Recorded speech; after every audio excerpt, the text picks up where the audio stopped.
No one enjoys being dragged from their bed and thrusted into the waking world before they've had enough sleep. For teenagers, however, an early wake-up is more than a nuisance. There actually are biological reasons as to why they should stay in bed longer, and why schools need later starting times to avoid harming their development. A wealth of research going back to the 1990s has demonstrated how early school starts are incompatible with adolescent biology. Teenagers sleep differently. Most need at least 8 to 10 hours a night, and changes to their circadian rhythm, or inner clock, during puberty mean they tend to get tired later in the evening. Because they go to bed later and need more rest, school schedules which don't accommodate for their sleeping needs can cause a chronic buildup of sleep debts. Aside from drowsy students who struggle to concentrate in class, sleep deprivation is associated with a host of harms to health and cognition.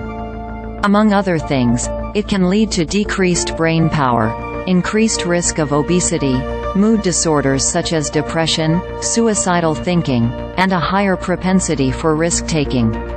Research suggests that some 50 to 80% of students are suffering from some level of sleep deprivation, prompting arguments from leading institutions that this is nothing short of an epidemic with severe threats to the health, safety and development of teens.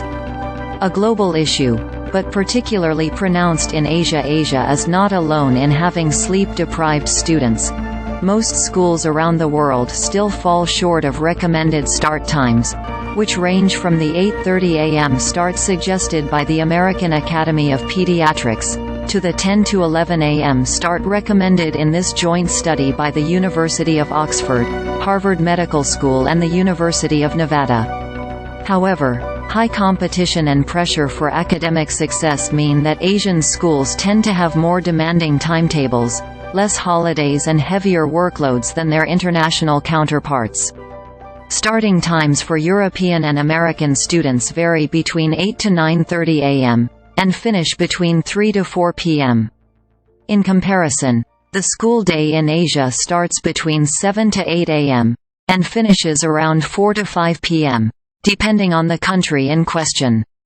Some pupils have to wake up as early as 6 a.m. to prepare and commute to school. Moreover, work usually doesn't stop with mandatory teaching hours.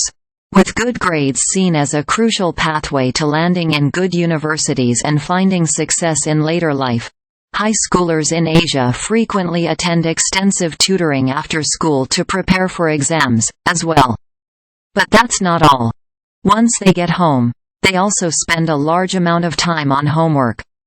Compared with the OECD average of 4.9 hours spent on homework a week, for instance, students in Shanghai spend on average 13.8 hours, and Singaporean high schoolers 9.4 hours.